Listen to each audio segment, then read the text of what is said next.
teruslah kita berpikir dan bergerak bekerja untuk hal-hal yang baik. Kemudian berbuatlah sesuatu yang baik untuk semua orang. Tapi kemudian lupakan kalau kita pernah berbuat baik kepada siapapun. Halo, salam jumpa bersama saya Sundari ZA dalam acara perdana Nusantara Podcast. Oke guys, hari ini kita kedatangan orang yang sangat spesial. Katanya sih orang nomor satu di Lampung Utara. Kira-kira siapa ya? Oke, daripada penasaran langsung aja yuk kita ngobrol sama yang bersangkutan. Beliau adalah Bapak Bupati Lampung Utara, Haji Budi Utomo SEMM. Ngomong-ngomong, kalau saya memanggil Bapak Bupati kayaknya terlalu kaku. Enaknya saya manggil apa ya? Mungkin dipanggil abang aja lebih tepat. Oh, abang ya. Oke, baik. Terima kasih kepada Abang Budi. Untuk bincang-bincang siang ini kami yang ingin langsung tanyakan kepada Abang Budi itu adalah bagaimana kisah-kisah Abang Budi sewaktu masa sekolah. Mungkin dari TK, SD, atau SMP, atau mahasiswa. Oh ya, terima kasih.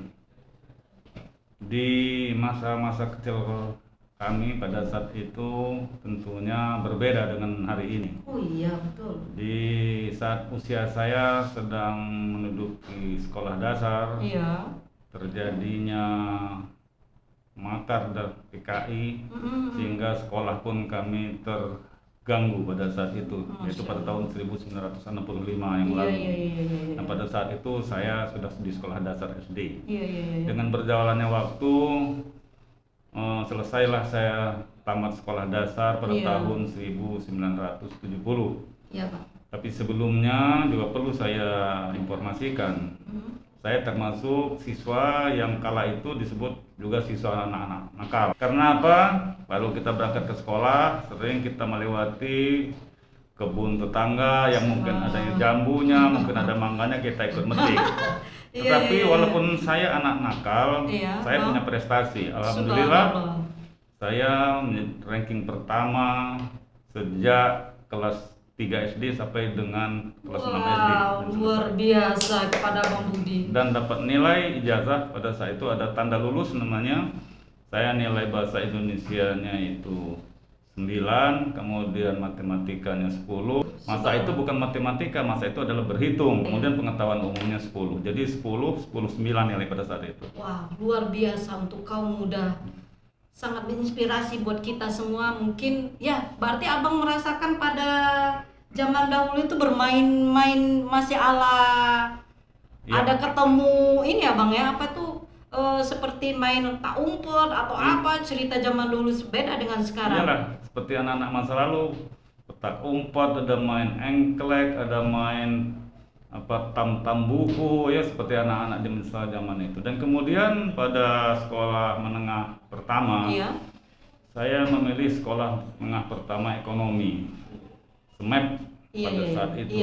Kalau saat ini kan nggak ada lagi, SMP. Nah, di SMEP alhamdulillah, karena memang kami tekun punya kelompok belajar tertentu, alhamdulillah pada tahun terakhir di SMEP itu tahun 1973, saya pun mendapatkan prestasi terbaik. Jadi SMEP disetarakan dengan SMP, jadi SMP dan SMEP pada saat itu ada istilahnya cepat tepat tangkas.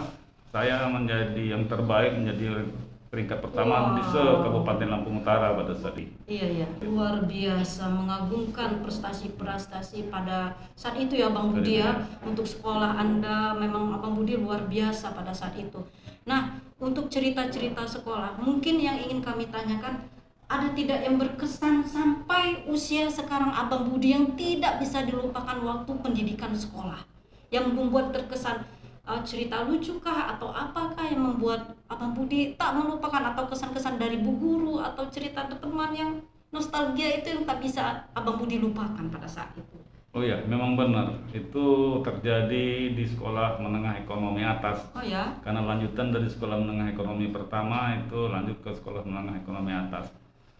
Di SMEA pada saat itu memang luar biasa, siswanya relatif sedikit, khususnya di jurusan tata buku. Kami hanya 18 orang. Oh, iya. Kemudian kalau di tata niaga hanya 2 jurusan itu, Iya.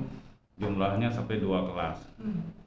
Nah, yang indah saya bilang pada saat itu, manakala kita sedang kelas meeting. Iya, iya. Jadi kelas meeting ini ada pertandingan antar kelas. Iya. Nah, karena semua itu jumlahnya 18 orang, di satu sisi saya memang hobi olahraga. Iya. Olahraga sepak bola, dan kemudian olahraga lainnya pun, tapi Iya.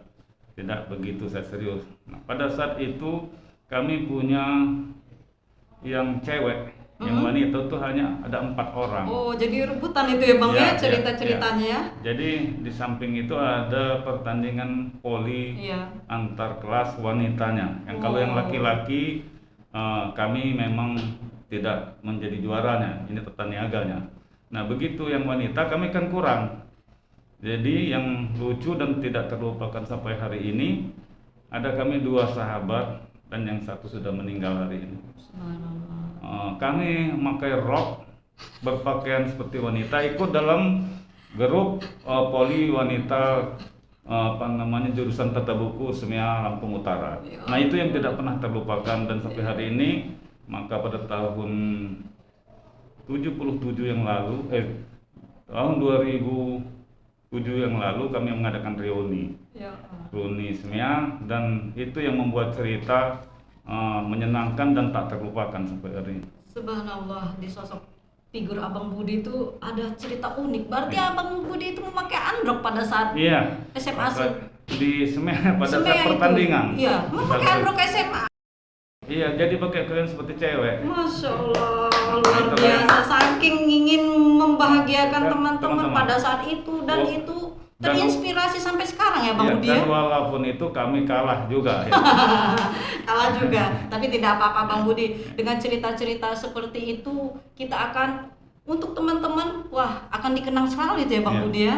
Oke, terima kasih kepada Bang Budi.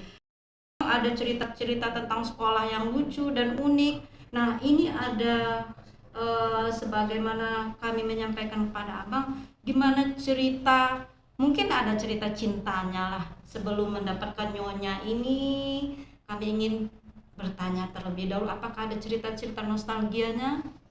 Nostalgia seperti itu pasti semua ada, tetapi memang agak unik. Saya sudah sejak bujang pada saat SMIA itu sudah menyatakan bahwa saya akan mencari cewek yang tidak tinggalnya di kota bumi. Oh, jadi ceritanya ya Pak Bang Budi ya. Kalau dia tinggalnya di kota bumi, maka dia tahu siapa saya.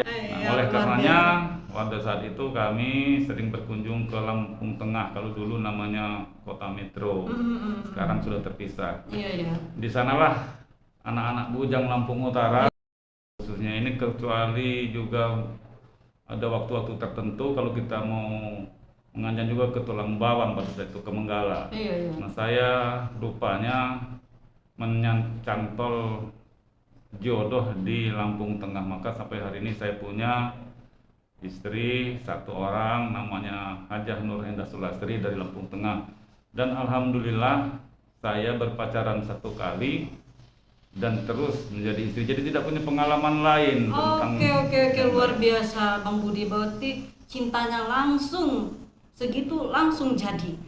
Untuk itu Bang Budi, dengan kisah cintanya kepada Ibu Ibu Hajah Nur Aini Endah Sulastri, apakah Abang memiliki putra putrinya berapa ya Bang ya? Untuk kami ketahui. Saya punya putra putri 4 orang. Yang pertama sudah berkeluarga dan sudah punya anak 3 orang, namanya Artika Wahyu Utami. Kemudian yang nomor 2 bernama Satria Agung, juga sudah berumah tangga. Yang nomor 3 namanya Ayu Prameswari, juga sudah berumah tangga dan sudah diboyong suaminya ke Semarang. Dan yang terakhir bernama Adinda Aksanal Fikria, saat ini masih sedang menekuni kuliah S2-nya di Universitas Indonesia. Tapi karena COVID mereka kuliahnya daring, dan insya Allah mungkin bulan Juni ini bisa selesai S2. Amin. Nah, untuk itu berarti satu keberuntungan ya Bang Budi ya. Abang Budi ini sudah memiliki cucu katanya Pak ya. Ya, Ya. Bang ya. Ya. Cucu Abang ada berapa sekarang ini Bang? Cucu saya yang di Kota Bumi ini ada 5 orang. Yang tertua masih sekolah di SDIT di Kota Bumi. Iya. Nomor 2 sedang kelas 1 juga di sekolah IT. Oke. Yang nomor 3 dari anak pertama masih kecil, baru berusia 2 tahun setengah.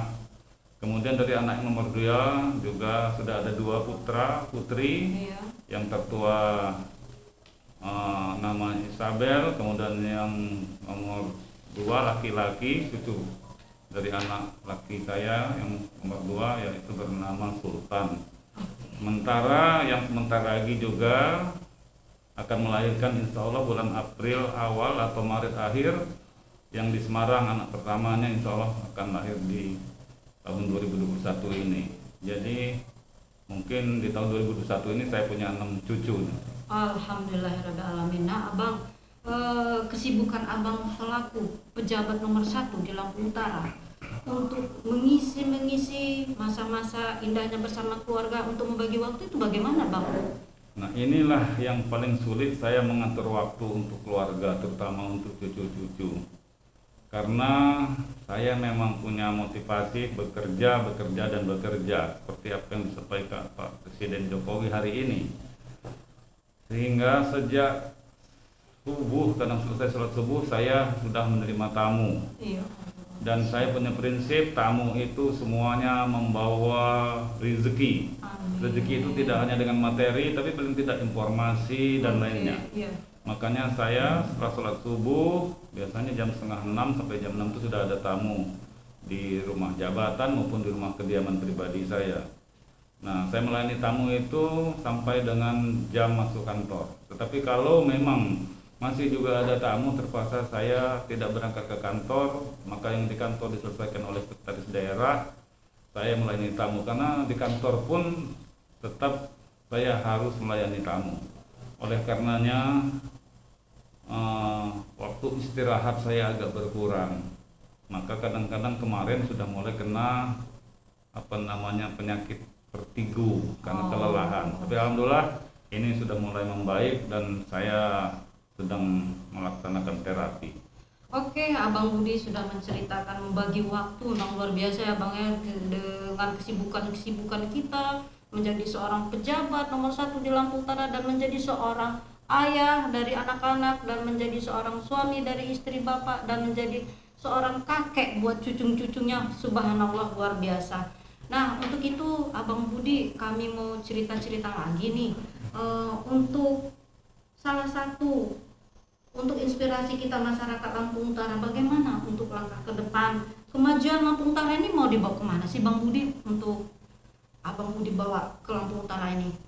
Oh iya, terima kasih. Sebenarnya Lampung Utara ini bisa juga bersaing dan bahkan bisa melampaui kabupaten lain. Tapi dengan harapan kita menjaga kondusivitas keamanan.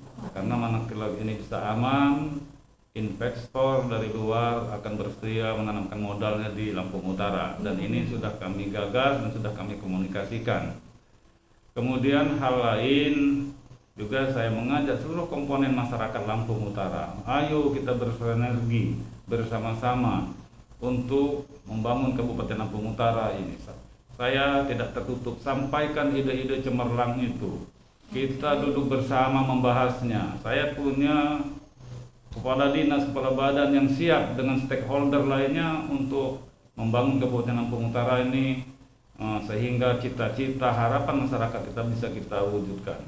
Dan lebih daripada itu, saya juga berharap kepada masyarakat untuk memberikan informasi yang positif, memberikan edukasi yang benar kepada masyarakat sehingga masyarakat bisa paham dan tidak keliru menafsirkan apa yang sudah kita laksanakan, walaupun kondisi saat ini kita dibatasi oleh adanya pandemi COVID-19. Oke, terima kasih kepada Abang Budi pada siang ini bincang-bincang kita yang sudah luar biasa mengasih inspirasi kita untuk kaula muda dan masyarakat kita Lampung Utara. Dan satu yang saya tambahkan, teruslah kita berpikir dan bergerak bekerja untuk hal-hal yang baik. Kemudian berbuatlah sesuatu yang baik untuk semua orang. Tapi kemudian lupakan kalau kita pernah berbuat baik kepada siapapun. Terima kasih. Oke, terima kasih buat aplaus kepada Abang Budi yang sudah memberi inspirasi kita. Bagaimana nanti masyarakat Lampung Utara ke depannya lebih baik dan lebih maju ke depannya. Terima kasih kepada Haji Budi Utomo, SEMM. Hadir di acara podcast Nusantara ini. Kita akan berjumpa kembali dalam acara selanjutnya.